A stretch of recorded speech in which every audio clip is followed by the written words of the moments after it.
Привет всем ценителям интересной архитектуры! Это снова я, Майя Луткова. Нам с вами сегодня очень повезло. Дом невероятно интересный и с точки зрения планировки, и идеального ремонта, и дизайнерских решений. Все увидим, ну а вы для начала, пожалуйста, поставьте лайк и подпишитесь на этот канал, если этого еще не сделали.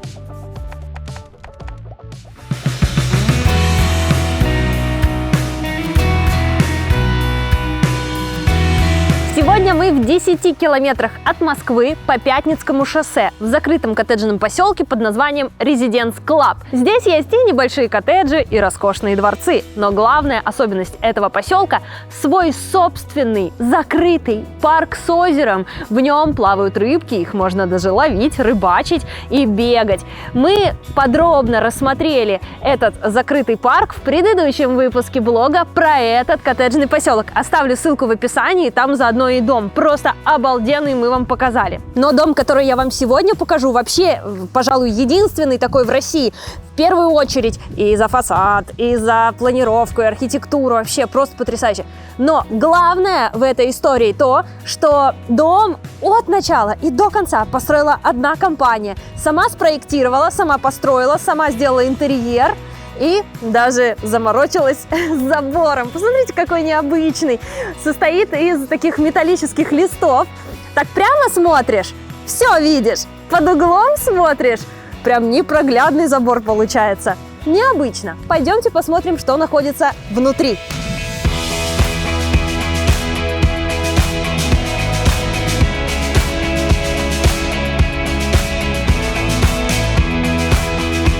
Мы вошли на участок 20 соток. Здесь есть вот такая площадка из гранита. Ну а если через ворота въехать сюда, можно сразу же припарковаться вот в этом паркинге на 2 машиноместа. Он сейчас выглядит как навес, но его можно легко превратить в теплый отапливаемый паркинг, добавить ворота и провести отопление.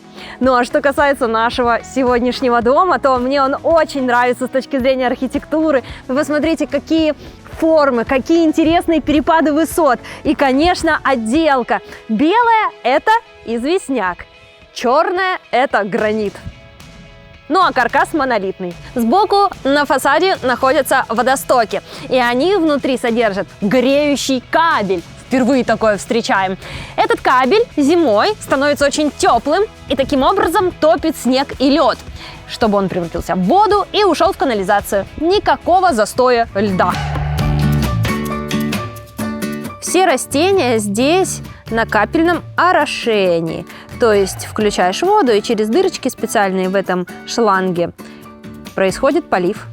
Перед тем, как войдем с вами в дом, хочу показать, как удачно дом расположен на этом участке. Видите соседское окно? Это единственное окно, которое смотрит нам во двор. Все остальные соседи спрятаны или туями, или окна на специальной высоте, под специальным углом расположены. В общем, идеально. Чувствуешь себя приватно, как дома. Мы вошли в дом общей площадью 1100 квадратных метров. И здесь 6 уровней, по которым, между прочим, очень легко перемещаться. Да и площадь эта так не ощущается, как будто мы тут в непроходимом каком-то дворце до вечера будем гулять. Нет, здесь использован грамотно каждый квадратный метр. Вот, например, холл. Он устлан натуральным мрамором из 2 сортов. Посмотрите, получился такой своеобразный коврик. Причем, заметьте, мрамор, который светленький, здесь уложен бабочкой. То есть получается симметричный рисунок. Видите, да? Тут мы вспоминаем Маюшину народную примету. Если при входе мы видим на полу натуральный мрамор, значит дом нас ожидает максимально роскошный. Ведь по поводу полировки натурального камня здесь никто не переживает. Здесь это все сплошные пустяки. Ну да, дом ведь стоит 350 миллионов рублей. Наверняка мрамор здесь быть просто обязан. Итак, при входе слева от меня гостевой санузел, максимально близко ко входу. Как я люблю.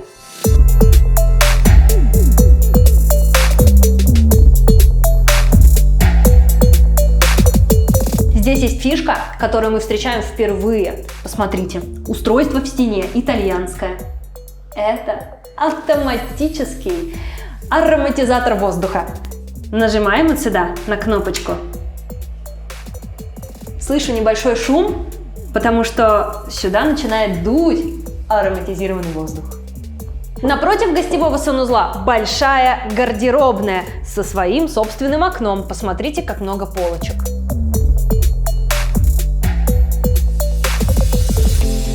А теперь давайте немножко посмотрим на этот дом от первого лица. Я знаю, вы такое любите. Это наш холл, и уже отсюда мы видим главное роскошество этого дома. Мраморная лестница с подсветкой. Поднимаемся по ней и попадаем в гостиную с камином. Там уже даже горит огонь. Мы специально для вас зажгли. Но перед тем, как мы туда поднимемся, покажу две важных фишки. Во-первых, обратите внимание на стену, консоль и вот эту вот обводочку на полу. Это все один и тот же сорт мрамора, для того, чтобы было гармонично. Дальше на стене шпон американского ореха. Выглядит очень роскошно, дорого и прям статусно. Ощущается, прям великолепие. Ну а это стеклянный портал в цоколь. Там сейчас находится мой оператор Сережа. Я специально попросила его спуститься туда, чтобы вы увидели, как хорошо просматривается отсюда бильярдная комната. Пространство с развлечениями, как и спа, мы посмотрим уже буквально через несколько минут. А пока давайте пройдем в самое уютное пространство – гостиную с камином, в котором уже горит огонь.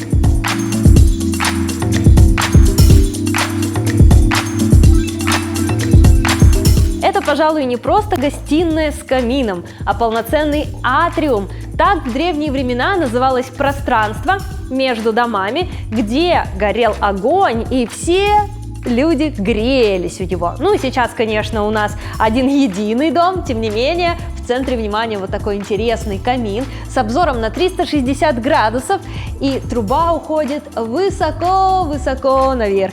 И так мы ощущаем высоту потолка 8 метров. Воздуха придает еще и огромное панорамное окно в пол, за которым мы видим задний двор.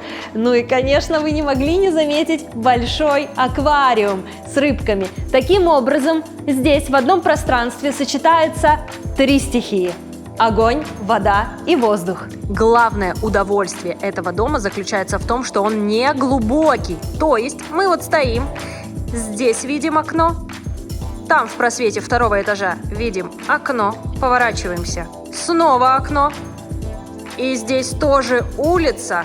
Вы видите, какой дом? Вроде бы 1100 квадратных метров, а довольно компактный.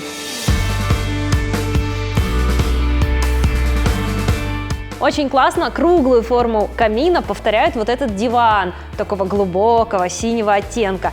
И особенно мне нравится он тем, что очень устойчивый. Можно вот так вот на спинку садиться, болтать о чем-то с друзьями и быть уверенным в своей безопасности. Ну просто мне нравится, очень классно. Ну а вообще по форме этот диван мне напоминает известную модель фирмы Fendi. Мы видели оригинал в одном из домов в Гринфилде. Оставлю ссылку в описании на этот обзор. Посмотрите, поймете, вы увидите параллели. Ну а этот конкретно диван российского производства.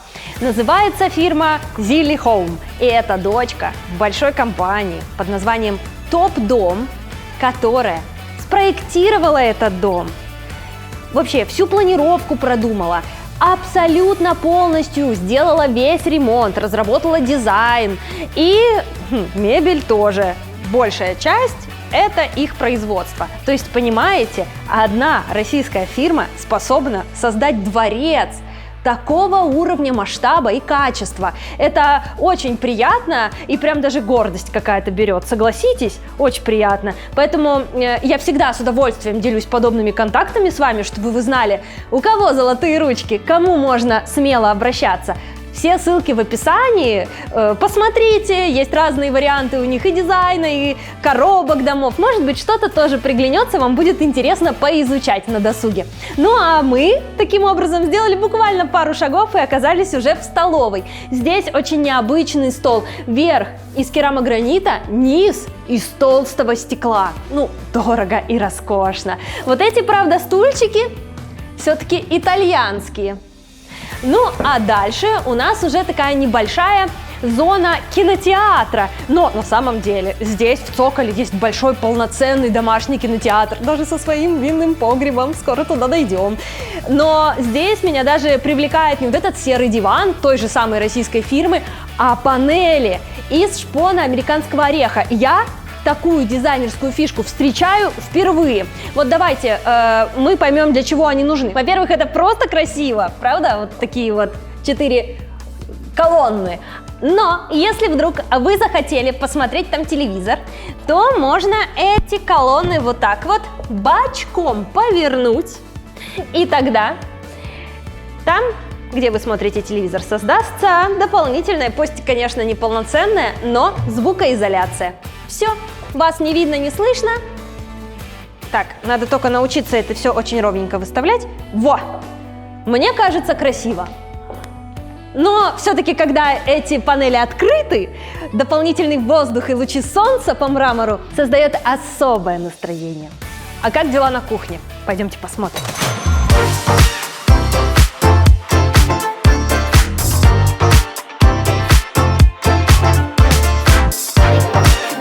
Чтобы сюда войти, нужно раскрыть раздвижные двери. Прозрачные. Красиво, правда? На заказ такие сделать, под габариты дома, довольно дорого. Итак, мы оказались на просторной кухне, но она не большемерит по ощущению. Здесь находиться очень комфортно. На полу натуральный мрамор. Остров тоже из натурального мрамора. Это признак роскоши и статусности дома. Здесь есть место и для легких завтраков, и, конечно, для готовки. Давайте посмотрим подробнее.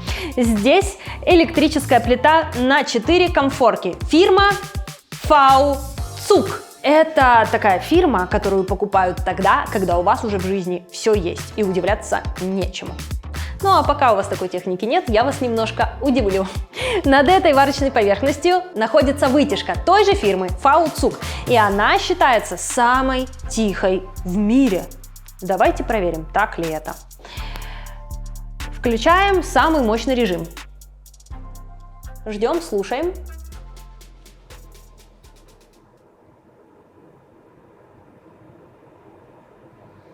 Вот, вытяжка начала работать в полную силу.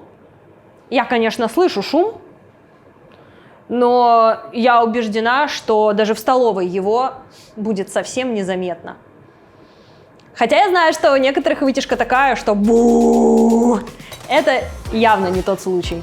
Интересно.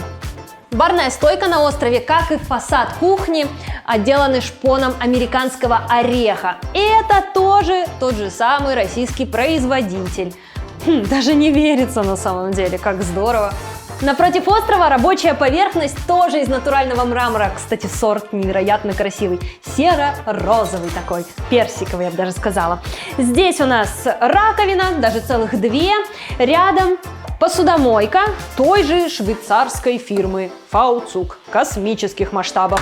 Проходим дальше. О, на острове я заметила розетки выдвижные. Обожаю. Не знаю, насколько это удобно, но эффектно однозначно. Дальше винный шкаф. Зачем он нужен, кстати, если внизу есть винный погреб гигантский? Ну ладно, винный шкаф, кофемашина и мультисистема. Тут и микроволновка, и духовка. В общем, вот эта вот вещь, она умеет все на свете. Даже сама открывает мне, видите, подает мне ручку, чтобы я могла открыть это чудо-устройство. На самом деле, правда, очень хвалят и говорят, что невероятно дорого. Вот это вот комплект сейчас стоит 1,5 миллиона рублей. А все почему? Потому что та же космическая фирма. Ну, а холодильник здесь большой, на большую семью. И морозильных камеры 2, и холодильных тоже 2. Немецкая фирма Liebherr. Мы ее часто встречаем на Рублевке.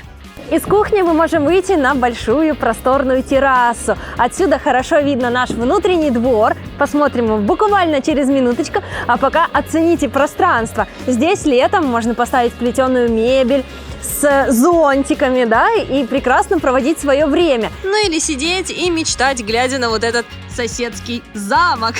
Здесь даже флигель в виде рыцаря. Ай, романтично! Мы на заднем дворе, здесь есть вот такой стриженный газон. И я окажусь такой маленькой, а участок как будто бы огромный. Хотя на самом деле весь он всего укладывается в 20 соток. А так и не скажешь, правда? Фасад с этой части двора выглядит очень необычно за счет большого количества остекления. Кстати, стекла затемненные мы видим, да? И в целом, как будто бы это своего рода морской лайнер. Ну а что мне особенно нравится, так это мы не видим ни одного соседского окна. По периметру участка высажены, в данном случае, туи, которые спасают нас от глаз соседей. Здорово! Интересный факт. Снизу под этой терраской находится дополнительное складское помещение. Ну а теперь, как и обещала, давайте посмотрим спа-зону. Для того, чтобы туда попасть, нужно оказаться по ту сторону этого аквариума. Вот, вы сейчас на меня смотрите прямо из джакузи. Вы знаете, двухсторонний камин я уже в своей жизни видела. Но двухсторонний аквариум таких масштабов в частном доме, пожалуй, впервые. Вот джакузи, наличие его здесь меня очень радует, потому что, мне кажется, вот без бассейна прожить можно, но без бурлящих вот этих потоков воды как-то сложнее, скучно в частном доме, чем еще заняться, правда? А здесь, в этой спа-зоне, есть и полноценная сауна, абсолютно новая, с подсветкой, и место, куда можно нырнуть из этой сауны. Ну, замечательно. Ну а для любителей контрастного душа здесь есть отдельная кабина. Так, теперь у нас есть два варианта, как мы продолжим наше путешествие по этому замечательному дому. Спустимся вниз и продолжим развлекаться, или все-таки пойдем наверх в спальне? Хорошо, что у вас нет сейчас никакого выбора, и я могу сама решать, что мне делать. Оставлю самое сладенькое напоследок, а пока покажу вам кабинет.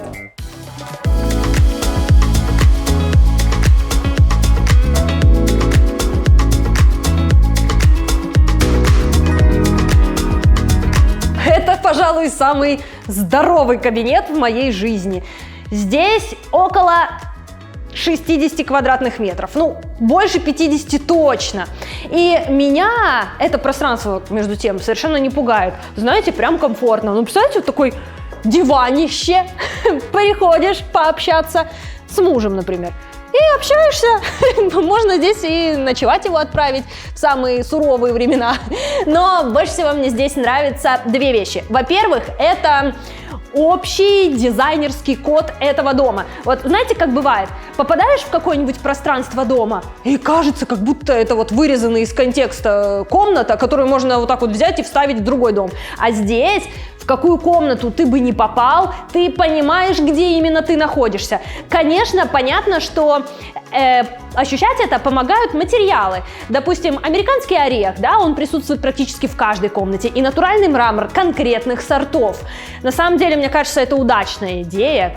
Вот так вот все гармонично распределять по разным комнатам. Ну, а еще мне здесь нравится вот этот шкаф. Тоже российского производства. Во-первых, здесь вставки латуни. Во-вторых, глубокий цвет такой серо-голубой. Я бы платьишко такое с удовольствием примерила. Дальше. Мужчине в кабинете, как считают создатели этого дома, обязательно нужны бокалы и холодильник. Маленький личный холодильник, куда можно сложить вино под бокалы и какие-нибудь закусочки. Как вам такая идея? Пожалуйста, напишите в комментариях. Еще один интересный факт. Посмотрите, какая высокая дверь. Обычно производители мебели отказываются такие высокие двери делать, если они, тем более, из натуральных материалов, потому что дверь может вести со временем, она может сесть, ну вы сами знаете, кому я рассказываю. Вот, а здесь, с обратной стороны, есть вот такие линии. Я сначала подумала, что это какие-то шнуры от подсветки, но на самом деле это называется натяжители. Впервые встречаем, на самом деле. Вот даже мой оператор Сережа сейчас такие брови удивленно поднял. Там внутри этой двери находится железный штырь. Этот штырь, ну как-то специально там крепится, это уж я вам не расскажу, подкручивается, и таким образом дверь очень-очень много лет будет сохранять свой идеально ровный вид. Ну как, видели такое когда-нибудь? Российское производство. И это еще не все. Вот надеюсь, сейчас я вас удивлю. Меня познакомили с таким понятием, как ласточкин хвост. Посмотрите, так и называется особый, дорогой на самом деле, вид крепления. Видите, вот с помощью специального станка вытачиваются вот эти пазы, и одна часть, деревяшка, вставляется в другую деревяшку. Таким образом, говорят, я не проверяла, мебель никогда не развалится. Ну, по сути, она остается вечной. Эту технологию наши российские умельцы подсмотрели у одной очень дорогой английской фирмы и купили оборудование, теперь тоже изготавливают такую мебель. А вот вам еще волшебство. Шторы с технологией Touch Move. Вот, чтобы их закрыть, немножко вот так дернул, и они автоматически продолжают движение уже без вас. А теперь мы с вами поднимаемся на следующий уровень этого дома. Напомню, всего их 6, где 6-й – это эксплуатируемая кровля. Вот так она выглядит, такая просторная площадочка, которую можно использовать совершенно разным образом. Ну, а мы пока все-таки идем туда, где находятся спальни. Вот здесь, на этом уровне, я уж не знаю, какой он там по счету, находится 2 спальни. Ну а перед тем, как мы войдем в первую спальню, взгляните на интерьер. Мне кажется, отсюда он очень хорошо читается. Согласитесь, конкретно в этом случае такая черная стена совершенно не выглядит депрессивной или мрачной, а наоборот, очень удачно сочетается со шпоном американского ореха. Да? Ну, по крайней мере, у меня мнение именно такое. Ну что ж, пойдемте в первую спальню.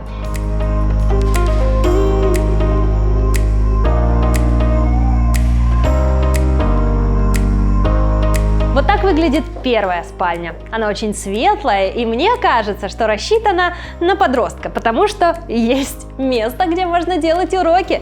Также у этой спальни есть вот такая просторная гардеробная и роскошный санузел, весь в мраморе. Возвращаемся из первой спальни на балкончик. Хочу здесь вам показать встроенные шкафы хранения вещей. Вот, кажется, что просто панель белая, да? На самом деле нет, это все шкафчики. И таких подобных скрытых пространств для хранения вещей в доме очень много, включая даже потайные кладовки. Вторая спальня тоже довольно светлая, окна сразу на 2 стороны света.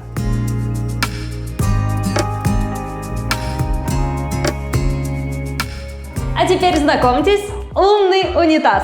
Он вас увидел и сам открылся. Я ни на что не нажимала. Тем не менее, к этому унитазу прилагается пульт. Давайте посмотрим, что здесь есть. Можно включить подсветку. Ну, там чуть-чуть еле-еле загорелось, конечно. Можно опустить унитаз. Поднять унитаз. А еще здесь предполагается множество разных функций, таких как фен для интересного места, смена стульчика, биде и множество еще других функций. Стоит такая композиция сейчас примерно 500 000 рублей. Смотрите, что я заметила. Обычно, когда мы поднимаемся на 2-й уровень, то вот эти балкончики с обеих сторон находятся на одинаковой высоте, а гостиная внизу. А здесь этот балкончик ниже, тот выше, и поэтому, когда здесь находишься, перед глазами открывается потрясающий вид. Очень красиво, хорошая идея. На следующем уровне дома находится 3-я спальня в таких нежно-розовых тонах. Очевидно, для девушки с роскошным санузлом.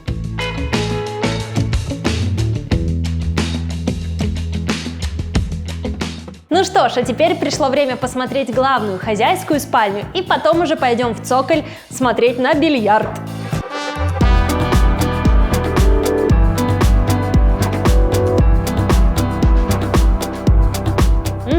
Как просторно! Большие панорамные окна во внутренний двор, своя небольшая терраска.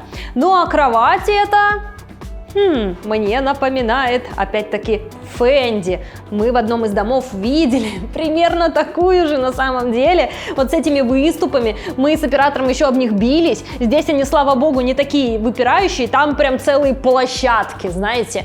Вот. И оригинальная кровать Фенди стоит 3 миллиона рублей. Вот эта кровать из натуральной кожи, но российского производства, 300 тысяч рублей. Экономия.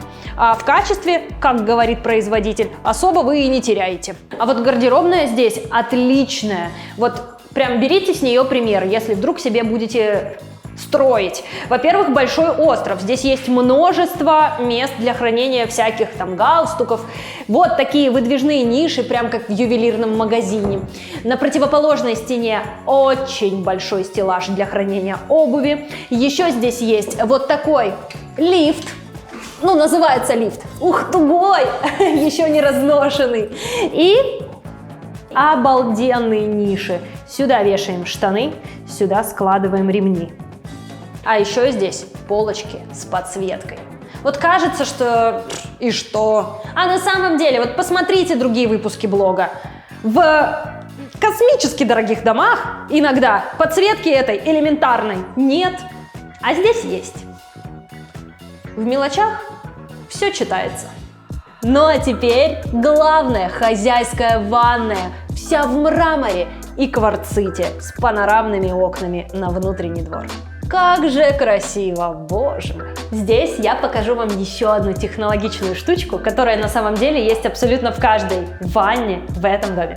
Итак, панель на стене, с помощью которой можно включать радио или слушать музыку утром, когда вы, например, чистите зубы. Слышно? Слышно? Так можно менять радиоволну или даже каким-то образом смотреть видео. Наверное, нужно дополнительную плазму повесить, наверное. Ну, вообще круто, правда? Такое мы тоже еще не встречали. Все спальни посмотрели, теперь пойдемте в цоколь, там, где предполагается веселиться. Пока идем, скажу, сейчас за окном уже стемнело. Мы на самом деле очень долго снимаем наши обзоры, чтобы получилось максимально качественно. И вот, за окном уже темным-темно, а помещение все залито светом. Сюда установили множество разных источников освещения, и декоративных, и тех, которые действительно придают света пространству. Здорово, вот прям не поскупились. Но такое освещение, говорят, в Подмосковье обходится недорого. 10 тысяч рублей в месяц достаточно будет. Еще в содержание этого дома входит поселковый сбор 20 тысяч рублей в месяц. Эта сумма уходит на содержание парка, личного этого поселка, и всяких дорожек между домами, чтобы снег чистили зимой, например. В эту же сумму, что примечательно, входит и стоимость воды. То есть вы, получается, платите 20 тысяч поселковый сбор и еще за свет и газ. Все. Ну и понятно, конечно, обслуживающий персонал – это отдельная статья расходов. Мы на цокольном этаже. Это прачечная, посмотрите, какая большая. Здесь 2 стиральных, сушильная машина и большие ниши для хранения вещей, стиранных, глаженных. Также в цоколе есть большая квартира для персонала, очень классная. Но давайте мы сразу пройдем в самое интересное пространство. Это бильярдная комната с домашним кинотеатром.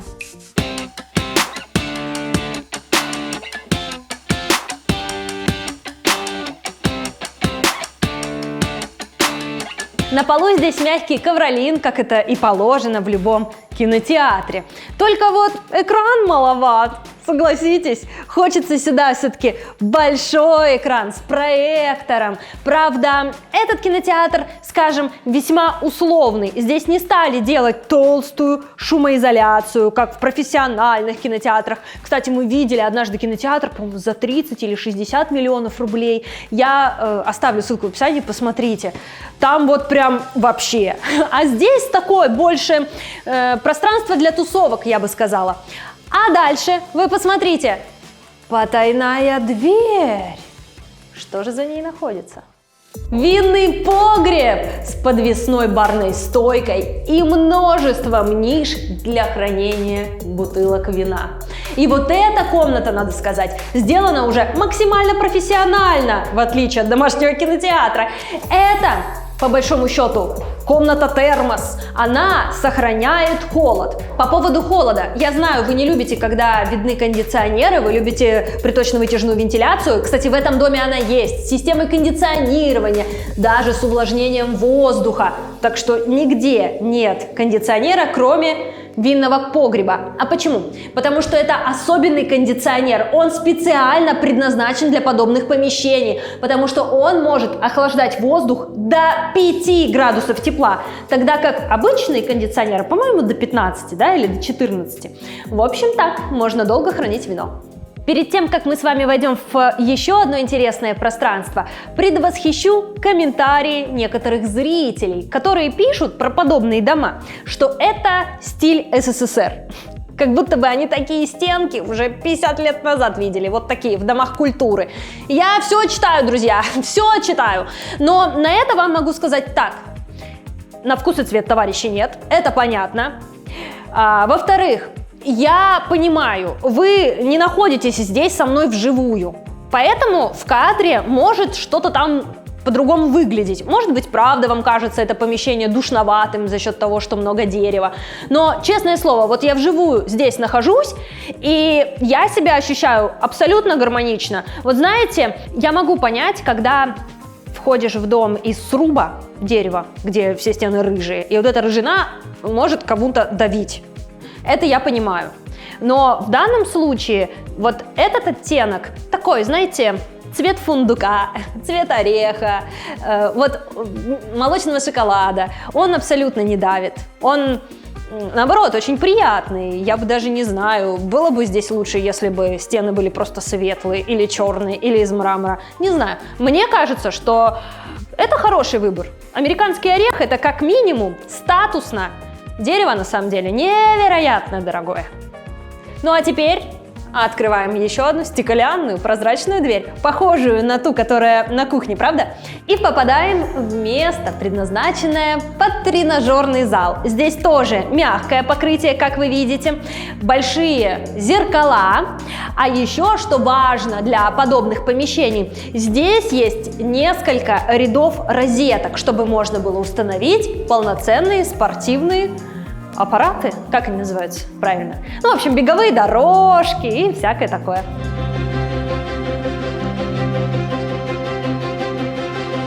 Поздравляю вас! Мы посмотрели весь дом. Пора подвести итог нашего сегодняшнего путешествия в Residence Club.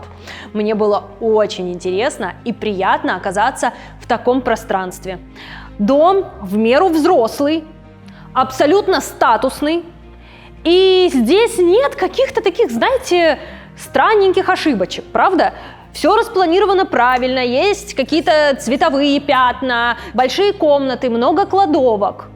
Так что цена дома 350 миллионов рублей мне понятна в данном случае. Более того, я знаю, что если бы такой же, абсолютно такой же дом находился в каком-нибудь поселке на Рублевке или на Новой Риге, где мы бываем с вами очень часто, он бы стоил в 2 раза дороже. Это вот я вам просто гарантирую. Потому что даже там сотка земли 5-7 миллионов рублей может стоить. Здесь сотка 2 миллиона рублей. И ходят слухи, что ценность земли здесь может вырасти, потому что в 2023 году рядом с Пятницким шоссе планируют открыть дополнительную дорогу, так что это шоссе разгрузится, и отсюда, как надеются многие, можно будет быстро долетать до Москвы без всяких трудностей. Еще одна хорошая новость. Как вы уже, наверное, догадались, я знакома лично с владельцем фирмы, которая построила этот дом, укомплектовала ее мебелью, так что он дарит нашим зрителям скидку как на этот дом,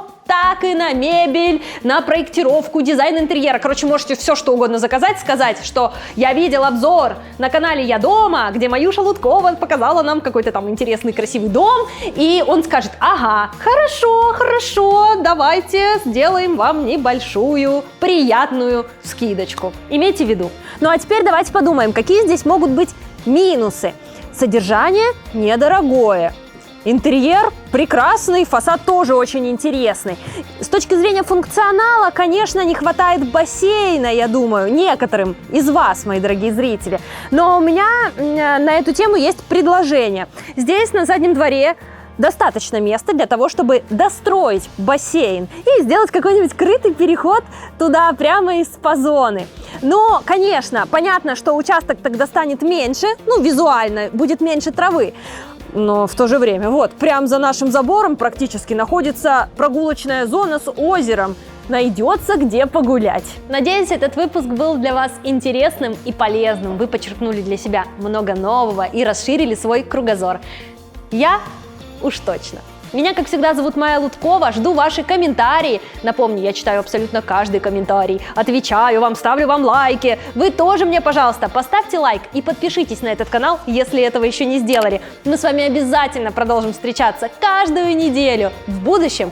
Ну а пока можете пересмотреть предыдущие выпуски блога. Там тоже много всего очень интересного. В том числе по ссылке в описании, как я и обещала. До встречи! Пока!